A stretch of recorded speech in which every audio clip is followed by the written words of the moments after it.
Shalom,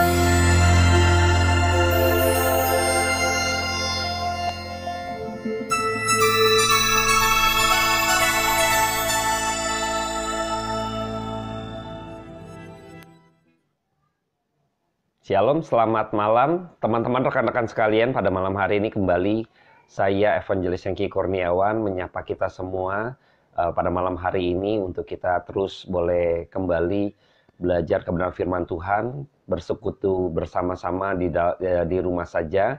Kita percaya bahwa kuasa Roh Kudus terus boleh menuntun dan memimpin setiap kita. Dan pada malam hari ini saya akan melanjutkan tema kita, yaitu bagaimana kita coba mengeksplorasi kitab Kejadian yang saat ini kita akan masuk di dalam Kejadian 3 ketika manusia jatuh dalam dosa. Saya akan bacakan kebenaran firman Tuhan. Sebelumnya kita akan berdoa, saya akan memimpin dalam doa. Bapa dalam surga, terima kasih buat pada malam hari ini kembali kami boleh dipertemukan oleh kebenaran firman Tuhan. Tuntun kami ya Roh Kudus, bimbing kami ya Bapa. Biarlah firman Tuhan terus menerangi hati dan jiwa roh kami Tuhan. Sehingga apa yang kami pelajari pada malam hari ini, kiranya Roh Kudus-Mu memberikan satu peneguhan, kekuatan, pengetahuan yang baru. Untuk kami boleh memahami dan semakin mengenal kebenaran firman Tuhan. Yang terus memberikan kehidupan dan memberikan kami terus penyertaan-Mu. Sehingga tahu dalam hidup ini Tuhan kami menghargai setiap hidup dan waktu yang Tuhan berikan pada kami Tuhan. Untuk sungguh-sungguh di hadapan Tuhan. Mohon Tuhan Yesus pimpin waktu ke depan. Hamba-Mu terbatas, kiranya kuasa Roh Kudus-Mu yang tak terbatas memberkati kami semua. Dalam nama Tuhan Yesus Kristus, kami berdoa dan syukur. Amin. Baik, saya akan membacakan di dalam kitab Kejadian 3, ayat yang ke-1 sampai yang ke-5. Ya, ini kisah ini menarik, Kejadian 3.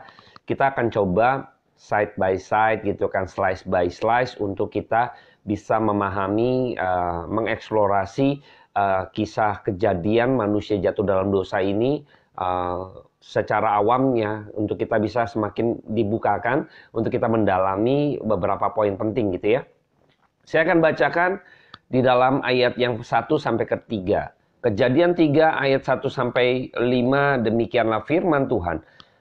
Manusia jatuh ke dalam dosa, adapun ular ialah yang paling cerdik dari segala binatang di darat yang dijadikan oleh Tuhan Allah. Ular itu berkata kepada perempuan itu, tentulah Allah berfirman, semua pohon dalam taman ini jangan kamu makan buahnya, bukan? Lalu sahut perempuan itu kepada ular itu, buah pohon-pohon dalam taman ini boleh kami makan. Tetapi tentang buah pohon yang ada di tengah-tengah taman, Allah berfirman, jangan kamu makan ataupun raba buah itu, nanti kamu mati. Tetapi ular itu berkata kepada perempuan itu, sekali-kali kamu tidak akan mati. Tetapi Allah mengetahui bahwa pada waktu kamu memakannya, matamu akan terbuka dan kamu akan menjadi seperti Allah, tahu tentang yang baik dan yang jahat. Nah, ini kisah, mungkin kita waktu dulu sekolah minggu kita mengetahui hal ini gitu ya. Tapi pada malam hari ini saya coba kita ulas sedikit dulu gitu kan, ayat 1 sampai 5, nanti kita akan lanjutkan. Nah, ketika kita tahu bahwa ada sosok ular gitu yang dipakai sebagai perlambangan daripada si iblis gitu ya, yaitu malaikat daripada Tuhan yang akhirnya dibuang, yang disebut iblis dengan julukan si ular naga gitu ya. Jadi kita tahu bahwa ini sebagai bagian daripada simbolis bahwa ular ini, ular naga khususnya gitu ya, sebagai bagian daripada untuk menamai si jahat atau si iblis ini. Malaikat Tuhan yang diusir daripada Allah, maka dia turun, dibuang, dilempar gitu kan. Akhirnya dia jatuh, waktu jatuh karena ingin memberontak gitu kan, tidak ingin menyembah, inginnya disembah gitu ya, melawan Allah gitu ya, ingin seperti Allah, lalu sepertiganya juga mengikuti dari Lucifer gitu ya. Jadi penggambaran dari ular naga gitu ya, ini adalah si jahat atau si iblis. Nah, ketika Lucifer diusir gitu ya, jadi serafim gitu ya. Jadi ini malaikat membawa sepertiga dan dia ingin mencari member kira-kira gitu ya. Jadi manusia yang sudah diciptakan, kita sudah coba kita review sedikit. waktu Allah menciptakan, jadi manusia terakhir, ketika semuanya sudah diciptakan dari awal sampai akhirnya jadi satu dunia gitu ya, bumi gitu ya, yang penuh dengan segala ciptaan Tuhan dari atas sampai bawah gitu ya, sampai ke dalam laut.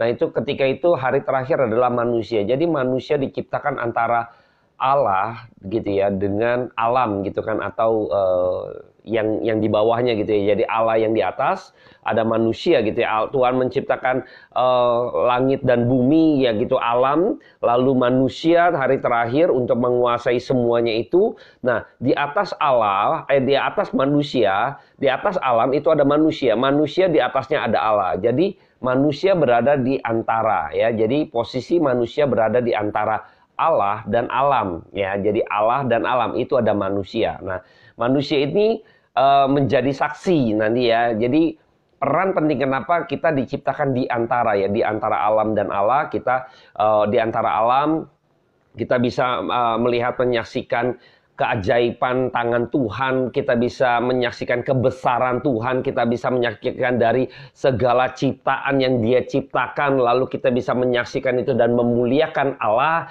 Sang Pencipta tadi, Sang Maestro di balik seluruh ciptaannya gitu ya. Jadi manusia berada di titik di antara. Jadi waktu dilihat alam, dia melihat segala sesuatunya baik, dia lihat itu dan dia memuliakan Allah, dia mengembalikan segala kemuliaan itu kepada Allah. Emang itulah manusia diciptakan di antara ya.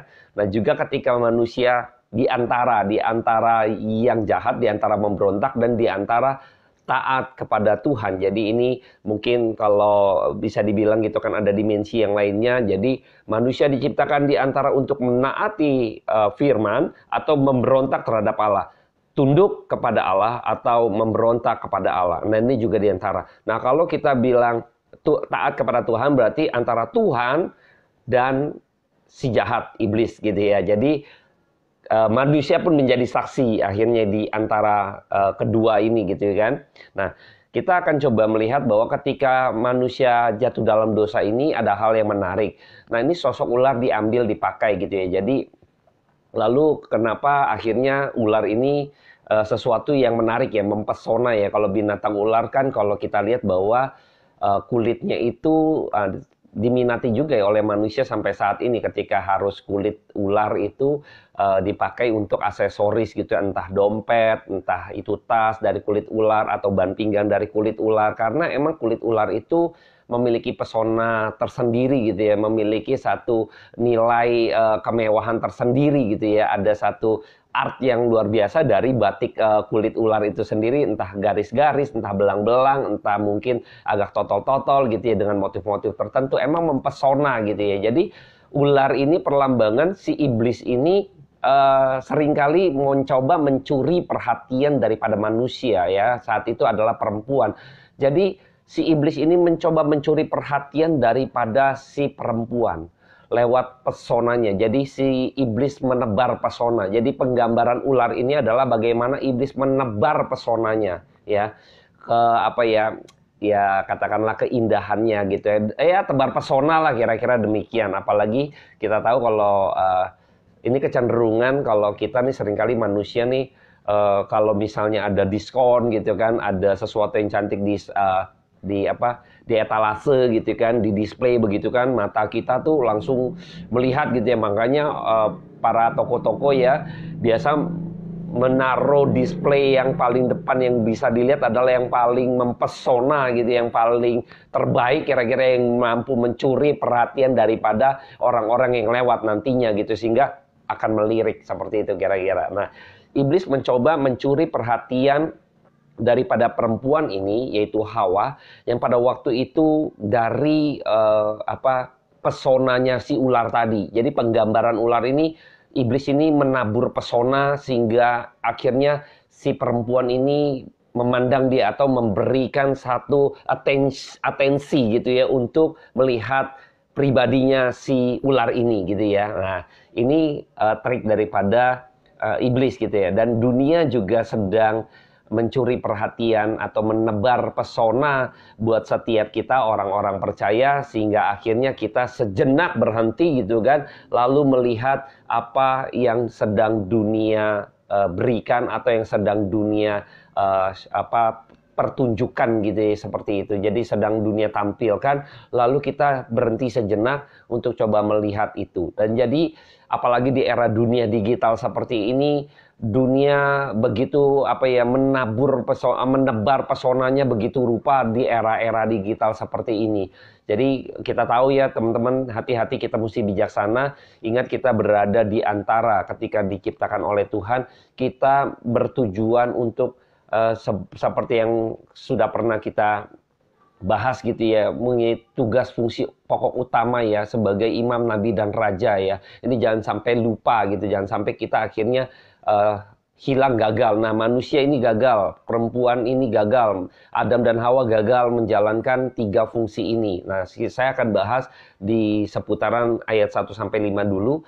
Bagaimana ketika si ular ini, dunia ini, si jahat ini mempesona orang-orang manusia untuk supaya atensinya itu melihat mereka. Jadi kita manusia semua sedang diperdayakan lewat pesona yang dunia tawarkan, yang dunia sedang tampilkan gitu kan, dunia sedang pertunjukan gitu di antara setiap kita manusia, sehingga kita terlena lalu kita terikut di dalam arus dunia. Nah, ini yang sedang iblis kerjakan di dalam dunia saat ini gitu ya. Apalagi dunia era digital, transformasi begitu cepat gitu ya, maka kita akan arus yang begitu cepat gitu, akhirnya kita akan terbawa sehingga kita lupa siapa diri kita, bahkan kita terseret mengikuti arus dunia, maka kita akan menjadi orang-orang yang terhilang. Nah, ini bahaya sekali. Dan perempuan ini pada waktu itu, Hawa, melihat pesona daripada si jahat, si iblis ini, maka dia memberikan atensinya. Disinilah titik awal di mana perempuan ini, yaitu Hawa ini, benar-benar akhirnya meluangkan waktunya sejenak untuk bisa berbicara dengan si jahat. Nah, ini celaka ya. Kalau sudah memberikan waktu, yang memberikan atensi yang pertama, lalu dia meluangkan waktunya. Wah, ini terjerat, jadi akhirnya dia jatuh gitu ya. Ketika iblis gitu ya, kan dikatakan binatang yang paling cerdik gitu ya. Jadi ya dia ada sebelum manusia ada. Malaikat Tuhan kan diciptakan terlebih dahulu sebelum manusia gitu ya. Nah, jadi ya malaikat sudah tahu, malaikat sudah melihat bagaimana kerajaan surga dengan kemegahan dan lain sebagainya, dan dia dicipta dengan kepintaran, akal budi dan lain sebagainya melebihi daripada manusia gitu ya, karena dia adalah malaikat Tuhan, pembantunya Allah gitu ya, pelayannya Tuhan gitu ya. Lalu ketika manusia, ya pasti kita memiliki satu kelemahan-kelemahan di dalam kedagingan kita gitu ya, keterbatasan kita ada gitu ya. Tapi level ini bukan berarti akhirnya, saya nggak bahas di sisi nanti tingkatan-tingkatan tertentu ya. Tetapi artinya si malaikat ini, makanya dikatakan kalau di dalam Wahyu nih ular tua gitu ya. Jadi dia senior lah, kira-kira ini udah nenek moyang gitu ya. Dia udah lebih pintar lah, lebih banyak makan garam, lebih banyak pengalamannya gitu kan. Sedangkan manusia seperti anak baru kemarin gitu kan, baru muncul gitu kan, lah kamu gitu kan, anak baru kemarin ya. Jadi kira-kira tuh penggambaran cerdik ini, karena emang si jahat ini, si malaikat yang sudah memberontak ini adalah yang ya ini gampang lah menipu anak kecil seperti itu gitu ya. Mereka sudah berpengalaman, cerdik sekali gitu ya. Jadi sudah mengetahui segala sesuatu yang manusia belum tahu gitu ya. Jadi kita tahu bahwa hati-hati dengan dunia ini, dengan si jahat, rekan-rekan sekalian ya. Jadi saya berharap kita semua harus benar-benar memahami kebenaran firman Tuhan, dan kita sedang melawan dunia ketika kita, seperti yang lalu-lalu saya sudah pernah bahas, bahwa ketika kita mendeklarasikan bahwa kita murid Kristus, kita sedang menantang dunia dan melawan dunia. Dan dunia sekarang sedang menebar pesonanya, hati-hati. Dan dia begitu cerdik, ya jangan sampai terjebak gitu ya, bijaksana. Nah, saya melihat bahwa penggambaran cerdik ini terlihat juga ketika harus mengajak satu dialog, lalu si ular mengeluarkan satu dialog yang bersifat kalimat tanya gitu ya. Jadi kan kalau kalimat tanya pasti ada feedback gitu ya. Jadi kalau hanya satu statement, ya mungkin orang juga bisa nggak merespon atau ada feedbacknya. Tetapi emang karena dia cerdik gitu ya. Jadi si iblis ini mengeluarkan kalimat yang sifatnya kalimat tanya yang membutuhkan feedback atau jawaban gitu ya, atau direspon balik kira-kira demikian. Jadi dia menggunakan kalimat tanya, dan akhirnya kita lihat bahwa saya akan kutip gitu kan di ayat pertama, tentulah Allah berfirman. Ya, jadi Allah berfirman gitu ya. Semua pohon dalam taman ini jangan kau makan buahnya, bukan gitu ya. Jadi sangat apa ya, membuat kegelisahan perempuan atau manusia ini. Jadi seolah-olah tuh kelihatan bodoh gitu ya, si ular nih cerdik begitu rupa bahwa dia ingin kelihatan dia bodoh, lalu dia pintar nih biar dia guruin saya, berharap dia akan meresponi saya, jadi saya kelihatan bodoh gitu ya. Jadi seperti bukan gitu kan, jadi seperti saya orang nggak tahu gitu kan, saya bertanya nggak tahu gitu ya. Jadi si manusia ini akhirnya terjebak, perempuan ini mengambil umpan masuk ke dalam perangkap daripada si iblis ini, karena dia meresponi, terus juga dia mencoba gitu ya untuk mengajari kembali gitu ya. Jadi memberitahu kembali gitu ya. Saya akan bacakan, ini agak seru gitu ya. Jadi kalau drama nih, dialog-dialognya ini luar biasa, memuat satu triki-triki yang akhirnya kita pelajari malam hari ini. Lalu saut perempuan itu, ayat kedua, kepada ular itu, buah pohon-pohonan dalam taman ini boleh kami makan, ya kan? Nah ini boleh kami makan ya. Ayat ketiganya, tetapi tentang buah pohon yang ada di tengah-tengah taman, Allah berfirman, jangan kamu makan ataupun raba buah itu, nanti kamu mati. Nah, lihat ya, saya akan coba pelan-pelan. Jadi kan ditanyain gitu kan, semua pohon dalam taman ini jangan dimakan. Ya, dibalik ya, padahal semua boleh dimakan. Jangan dimakan, bukan gitu kan. Jadi seakan-akan saya bodoh gitu ya. Lalu, oh enggak, kamu salah gitu ya, kamu salah. Boleh dimakan ya, buah pohon dan taman ini boleh kami makan, ayat 2. Coba saya akan coba bacakan, kita akan perbandingan dengan apa yang difirmankan Allah kepada Adam pada waktu itu di ayat kedua, di pasal kedua, ayatnya yang ke-16 dan 17. Saya akan kutip buat setiap kita. Tuhan Allah memberi perintah ini kepada manusia. Semua pohon dalam taman ini boleh kau makan buahnya dengan bebas. Berarti benar ya. Statement yang tadi adalah pohon-pohon dalam taman ini boleh kami makan, ya kan? Boleh kami makan, ayat 16 pasal 2-nya, boleh kau makan buahnya dengan bebas. Boleh. Oke, kita lihat konfirmasi, dibilang tetapi, yang perempuan itu kata, tetapi tentang buah pohon yang ada di tengah-tengah taman, Allah berfirman nih, jangan kamu makan ataupun raba buah itu, nanti kamu mati. Oke, kita lihat lagi di pasal Kejadian pasal 2 ayat 17. Tetapi pohon pengetahuan tentang yang baik dan jahat itu jangan kau makan buahnya, ya. Sebab pada yang kau makannya pastilah kau mati. Benar ya? Benar gak? Benar. Tetapi Hawa menambahkan dengan kata ataupun raba. Jangan kau makan ataupun raba gitu ya. Jadi sepertinya memancing diri sendiri, akhirnya juga dia terjebak dengan perkataan sendiri, kepleset, terus sok pintar gitu ya. Jadi Tuhan bilangnya apa gitu kan, dia tambahin A aksen atau A plus gitu ya. Tuhan bilang A, dia bilang A plus. Wah, kayaknya lebih hebat mungkin gitu ya.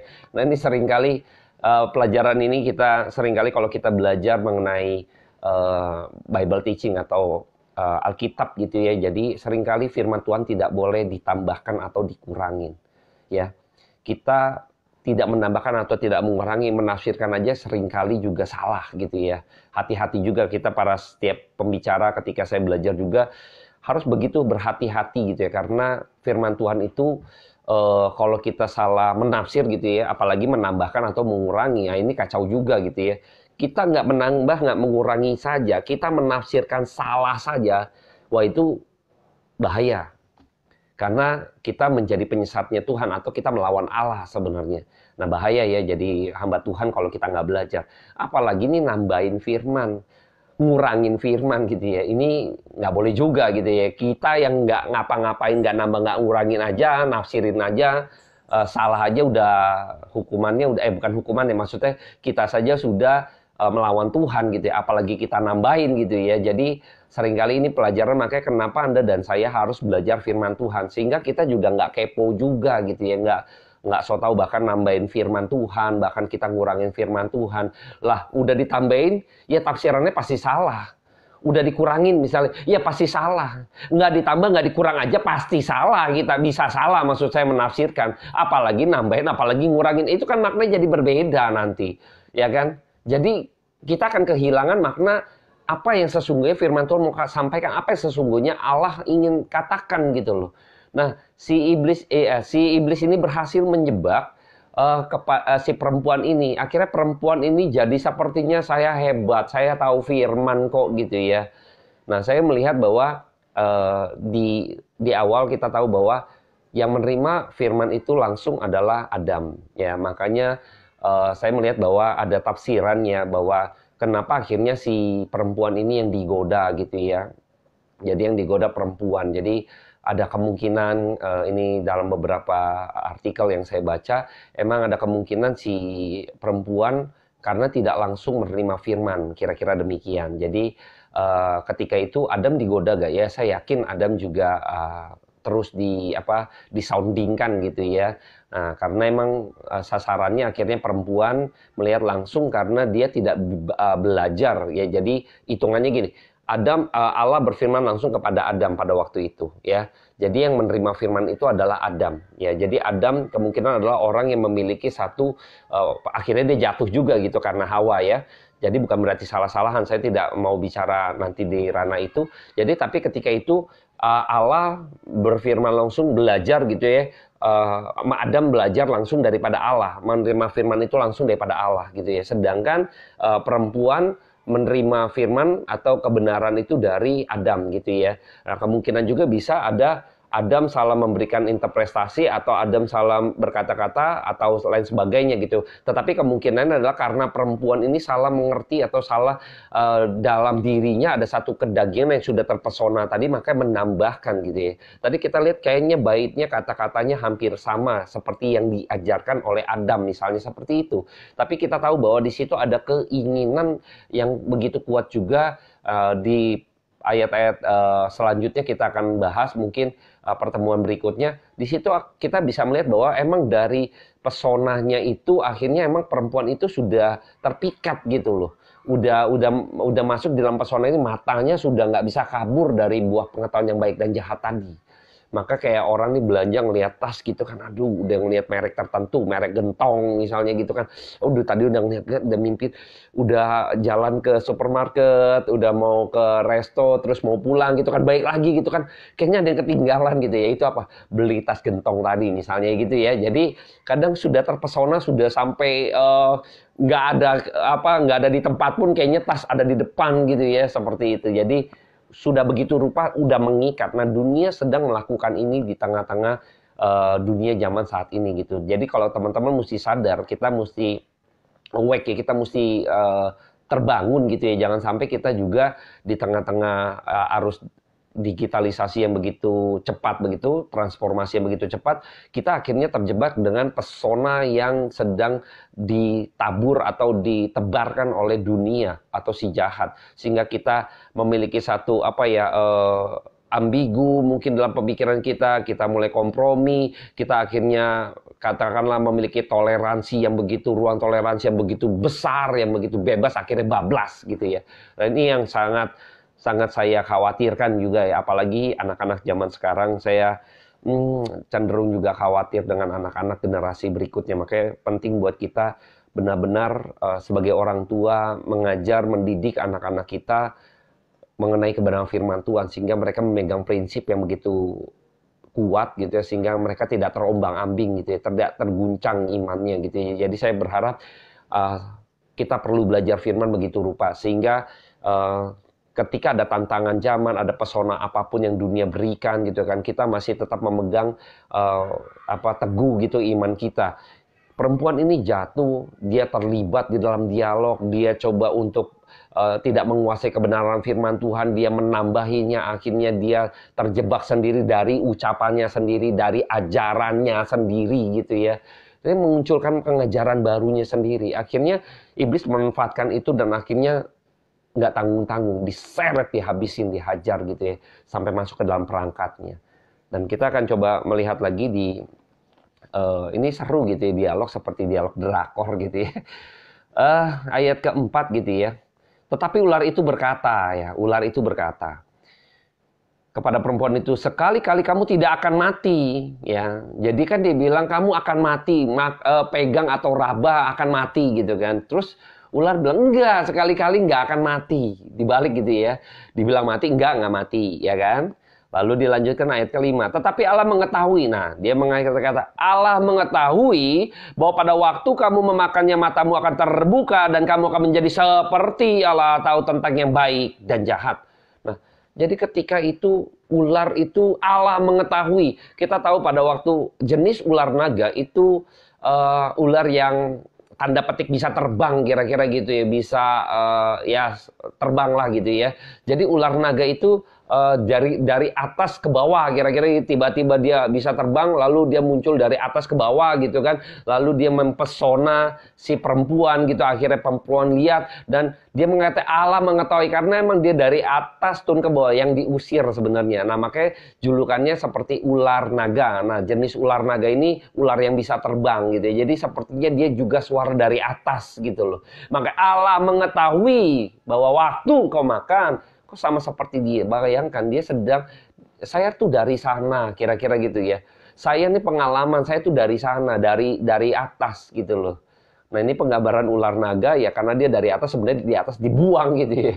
Karena dia memberontak, tetapi dia pakai itu untuk meyakinkan kepada perempuan. Dan perempuan karena sudah terpesona oleh keindahan kulitnya gitu ya, oleh perkataannya yang kayak membuatnya berbobot, jadi mau dengar gitu ya. Kadang kita sudah ngefans sama seseorang misalnya gitu ya, jadi mau aja dengerin dia gitu kan, padahal pepesan kosong misalnya, tetapi karena kita fans berat gitu kan, kayaknya lucu, kayaknya seru gitu ya. Aduh, kadang kita tahu ya banyak anak-anak gitu yang ngelihat YouTube gitu kan, yang viewernya banyak, saya lihat gitu kan viewernya banyak, tetapi maksudnya pepesan kosong, kadang hal-hal yang konyol gitu kan, tapi orang mau denger gitu kan, dia keluarin konten baru misalnya, orang tetap masih ngikutin. Kadang saya bingung aja gitu ya. Nah, kira-kira kalau udah ngefans sama YouTuber tertentu atau orang tertentu, personal tertentu, apa aja kita mau dengerin gitu ya. Nah, ini karena sudah masuk dalam daya tariknya tersendiri ya.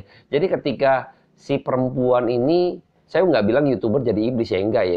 Saya jangan salah tafsir gitu ya. Jadi saya mau gambarkan bahwa si perempuan ini sudah terpesona oleh iblis yang ular dengan pesonanya si ular tadi ya. Jadi penggambaran tadi pesonanya ular gitu ya, yang tadi saya sudah sampaikan di awal, dengan kulitnya segala macam dia udah tertarik gitu loh. Udah seperti udah menyediakan waktu ngeliat, dengerin dia ngomong, nanggapin dia ngomong. Jadi udah pas dia ngomong mengatakan Allah mengetahui. Nah, ini kayaknya semacam wah, dia ini dari atas juga gitu kan. Mungkin kan pada waktu itu terbang jatuh di dia lihat gitu kan dari atas gitu kan.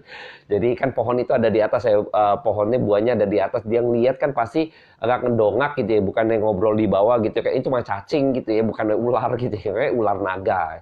Jadi saya yakin dia ada di atas pohon itu gitu. Jadi dia melihat memandang ke atas. Nah, iblis memakai kata Allah mengetahui. Ya, seolah-olah iblis itu emang dari sana yang dia tahu persis gitu loh.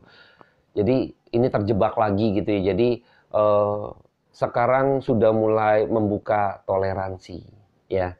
Sudah membuka ruang gitu ya, karena dia nggak mati kok. Wah, dia mikir tuh Allah mengetahui. Wah, ini udah pakai semacam siapa yang ngomong gitu kan. Dokter juga tahu gitu kan. Jadi kalau udah menggunakan ini, kalau kita pakai instrumen trik daripada salah satu strategi berkomunikasi, salah satu kita mengutip misalnya dokter siapa, misalnya kutipan dari siapa, atau kata dokter ya, kata intelijen gitu ya. Padahal kita juga nggak tahu gitu ya siapa ya, tapi karena sudah memakai ada dokter, intelijen, misalnya COVID gitu kan, peneliti gitu kan. Ini udah misalnya salah satu badan yang meneliti tentang COVID virus atau apa, dikutip gitu segala macam, didompleng gitu kan. Jadi orang akan gitu kan, lebih meyakinkan, kira-kira demikian. Jadi ada satu penguatan gitu yang iblis sedang dorong supaya perempuan ini dengar kata dia dan meyakini katanya benar gitu ya. Nah, akhirnya kita tahu bahwa iblis emang ingin seperti Allah, karena pada waktu dia ingin seperti Tuhan di surga, dia ingin juga mau disembah, maka dia melawan daripada Tuhan, dia memberontak, dia diusir. Nah, dia seperti Allah, dia ingin seperti Allah, dan dia sampaikan itu kepada manusia. Manusia juga akhirnya jatuh dengan hal yang sama, yaitu apa? Engkau bisa seperti Allah. Tahu yang benar, tahu yang jahat. Tahu yang baik, tahu yang jahat. Tahu yang jahat, tahu yang baik. Wah, ini satu kemenarikan tersendiri lagi buat perempuan itu gitu ya. Jadi saya pada kesempatan malam ini saya hanya bahas di seputaran pembuka dulu gitu ya. Ini hal menarik gitu ya. Jadi nanti berikutnya gitu kan kita akan mengulas lagi ketika pengetahuan ini akhirnya membuat pesona makin mendalam, menarik seperti itu. Dan ketika kita tahu iblis ini adalah begitu cerdik gitu ya, dia nggak akan berhenti di satu titik saja. Ketika Anda dan saya mungkin waktu tebar pesona di dunia ini, di tengah-tengah dunia digital ini, lalu kita abaikan terus, dia akan gencar mempromosikan, dia akan terus mengkomunikasikan segala sesuatunya yang membuat Anda dan saya akhirnya melirik, itu akhirnya kita mengalingkan pandangan kita, itu dia akan terus bergerak, nggak akan pernah berhenti Bapak Ibu. Nggak akan pernah berhenti, saudara-saudaraku. Jadi saya berharap kita harus benar-benar menanamkan iman kita dengan kebenaran firman Tuhan. Sehingga kita tidak terjebak. Sekarang ini banyak gereja-gereja juga, ya ini hari reformasi ya, peringatan hari reformasi ya, Martin Luther gitu ya. Jadi saya berharap teman-teman juga tahu kegerakan daripada Martin Luther, ajaran yang Alkitab gitu ya. Kembali kepada ajaran Alkitab yang benar gitu ya. Itu nggak mudah gitu ya. Sampai hari ini juga kita melihat bahwa perjuangan itu harus terus makin hari makin sulit gitu ya. Kita tahu bahwa akhirnya kita masuk dalam tantangan zaman yang kita sebagai anak-anak Tuhan harus militan. Makanya kalau kita nggak pernah belajar firman Tuhan gitu ya, bagaimana kita memiliki kegairahan untuk mau menegakkan kembali kebenaran firman Tuhan, kita kembali kepada kebenaran firman Tuhan itu, kita akan terseret dengan arus tersebut. Oke, saya rindu sebenarnya teman-teman mau belajar firman. Jangan sampai seperti perempuan tadi. Perempuan Hawa tadi, karena dia tidak mempelajari atau tidak sungguh-sungguh akhirnya memahami kebenaran, isi kebenaran firman Tuhan, maka dia tambahkan dan kurangi, misalnya dia menambahkan itu. Itu peringatan buat setiap kita bahwa betapa pentingnya Anda dan saya memahami kebenaran firman Tuhan. Betapa pentingnya kita benar-benar bersandar tertanam dalam kebenaran firman Tuhan. Supaya kita nggak diguncangkan. Kita sebagai iman yang kokoh gitu ya, yang berakar, akhirnya kita memahami, kita tahu ini bukan maksud daripada Tuhan. Kita tahu ini bukan kehendak Tuhan. Maka kita bisa memilah itu, akhirnya kita tidak terseret, terjerumus masuk dalam arus derasnya, arus daripada pesona dunia yang terus gencar menyeret kita masuk ke dalam pusaran dosa. Dan saya berharap pada malam hari ini kita sama-sama belajar bahwa sesungguhnya betapa pentingnya Anda dan saya untuk belajar kebenaran firman Tuhan. Minggu depan kita akan coba bahas lagi untuk kelanjutan bagaimana ketika itu manusia jatuh dalam dosa, itu banyak sekali hal-hal menarik yang terdapat di dalam Kejadian 3 ini ya. Jadi saya pada malam hari yang akan mengakhiri pertemuan malam hari ini, saya akan berdoa buat setiap kita. Bapak, terima kasih buat kebenaran firman Tuhan yang boleh kami dengar pada malam hari ini. Kiranya Tuhan dengan renungan yang singkat ini kami boleh memahami betapa pentingnya kami mempelajari kebenaran firman Tuhan. Sehingga kami tidak diumbang-ambing oleh pengajaran dunia maupun pesona-pesona dunia yang sedang dunia begitu gencar menebar begitu rupa Tuhan. Sehingga kami dipaksa tanda petik Tuhan untuk kami bisa melirik atau memalingkan, memberikan waktu untuk melihat pesona dunia yang dunia sedang tawarkan, yang sesungguhnya sedang menipu daya kami, sedang mencoba memanipulasi kami, supaya kami membuka toleransi di ruang hidup kami untuk kepada dunia. Tuhan, kami berdoa mohon berkat daripada Roh Kudus-Mu, menuntun setiap kami agar kami mengerti memahami firman Tuhan. Terpujilah nama Tuhan kekal selama-lamanya sampai selama-lamanya. Terima kasih Bapa. Amin. Terima kasih teman-teman yang sudah bergabung dan berbagian. Saya berharap kita semua terus jangan pernah berhenti belajar firman Tuhan. Jangan pernah lelah merenungkan kebenaran firman Tuhan. Karena ini adalah pondasi iman kita yang firman Tuhan ajarkan ya. Jadi kita belajar bagaimana ketika itu Adam dan Hawa jatuh gitu ya. kita jangan sampai demikian yang sudah dimenangkan. Jangan sampai kita sudah ditebus oleh Tuhan, oleh Kristus di atas kayu salib, tapi kita nggak mau mempelajari dan mengenal Kristus yang sudah mati dan disalibkan itu, betapa berharganya, betapa menderitanya Kristus, betapa dia begitu mengasihi kita gitu ya. Ketika kita mengetahui Kristus mengasihi kita begitu rupa, kita akan mengasihi dia begitu rupa juga, karena pengenalan akan Tuhan yang benar. Nah, saya berharap malam hari ini kita terus bergairah untuk belajar firman Tuhan. Terima kasih, Tuhan Yesus memberkati.